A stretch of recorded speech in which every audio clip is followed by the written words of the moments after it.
안녕하세요. 해외 축구를 전문 분석해드리고 있는 해축다나와입니다. 시청료는 구독과 좋아요입니다. 스포츠가 어렵게 느껴지신다면 댓글을 통해 무료 멤버방에서 99% 적중률의 픽을 받아보세요.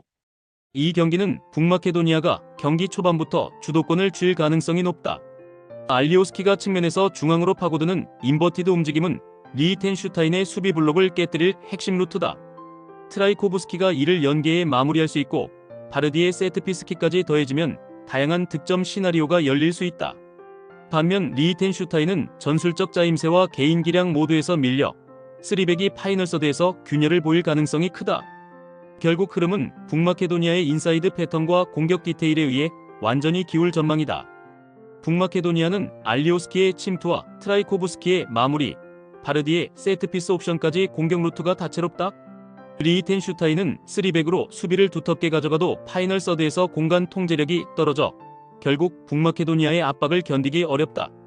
따라서 이번 경기는 북마케도니아가 전술적 디테일과 공격 집중력을 앞세워 무난히 승리를 가져갈 가능성이 높다. 이 경기는 중원 장악과 공격 효율성에서 네덜란드가 압도할 수 있는 구도다. 프랭키 데용의 메잘라 무브먼트가 살아나는 순간 클루이베르트와 각포가 동시에 파괴력을 발휘하며 다채로운 공격 루트를 완성한다.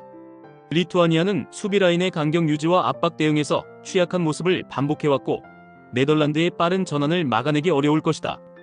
특히 후반부로 갈수록 체력적 부담이 커지면 네덜란드의 압박 강도와 침투 빈도를 감당하지 못하고 흔들릴 가능성이 높다. 결국 이 매치는 경기 내내 주도권을 유지하는 네덜란드가 수월하게 승리를 가져갈 그림이다. 네덜란드는 프랭키 데용의 전개와 클루이베르트, 각포의 결정력으로 전술적 완성도를 보여줄 수 있다. 리투아니아는 포백 간격 유지와 압박 대응에서 약점을 드러내며 경기 내내 수세에 몰릴 가능성이 크다. 이번 경기는 네덜란드가 전술개인 역량 모두에서 압도하며 승리를 완성할 시나리오다.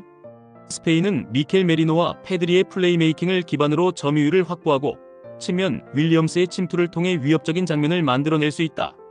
튀르키예는 아크티르콜루와 퀼러의 개인 기량으로 반격을 노리겠지만 수비 조직력이 흔들릴 경우 모라타의 마무리에 쉽게 노출될 위험이 있다. 특히 하프 스페이스를 공략하는 스페인의 세밀한 컷백 루트는 튀르키예의 파이널 서드에서 치명적인 변수로 작용할 가능성이 크다.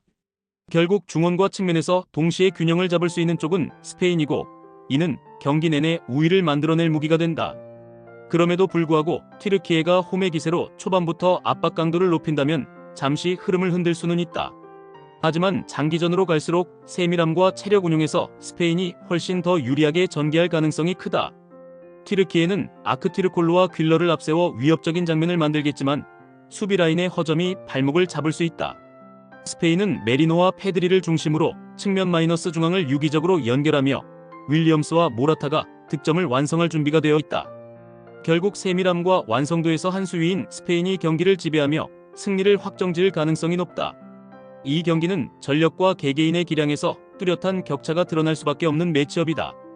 벨기에는 루카쿠의 피지컬과 트로사르드의 브라이너의 창의성을 활용해 공격 전개를 다각도로 풀어갈 수 있다. 카자흐스탄은 5백으로 버티려 하겠지만 압박 저항과 전환 속도에서 한계를 드러내며 쉽게 흔들릴 가능성이 크다.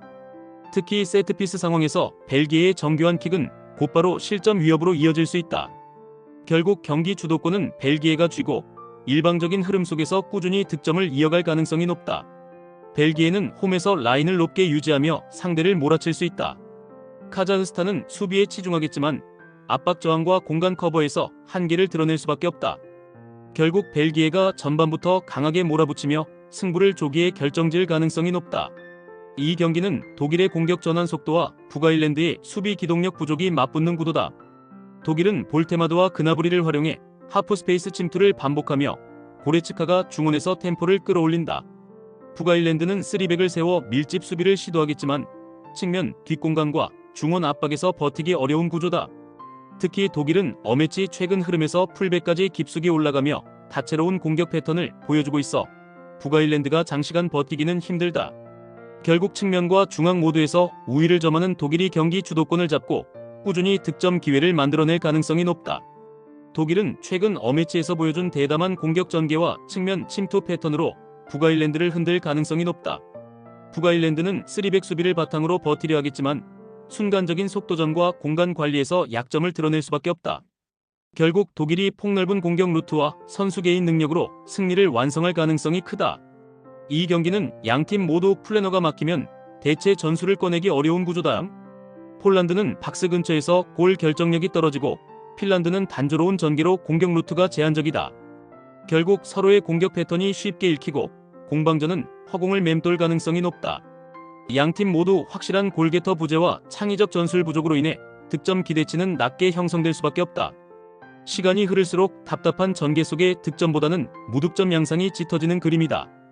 폴란드는 피옹테크와 스비데르스키의 득점력이 살아나지 못하고 있고 핀란드 역시 전술적 단조로움 속에서 득점 루트가 막혀있다.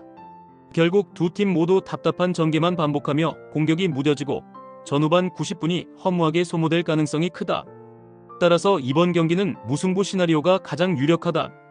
이 경기는 전술적 상성과 후반 교체 전략에서 승부가 갈릴 수 있다. 슬로바키아는 슈란츠가 박스투박스 움직임으로 중원과 전방을 유기적으로 연결하며 보제닉과 투푸타가 이를 마무리하는 전술 구조를 보여줄 것이다. 룩셈부르크는 수비적으로 내려앉아 버티려 하겠지만 중앙과 측면 간격이 벌어지며 슬로바키아의 압박과 침투를 견디기 어렵다.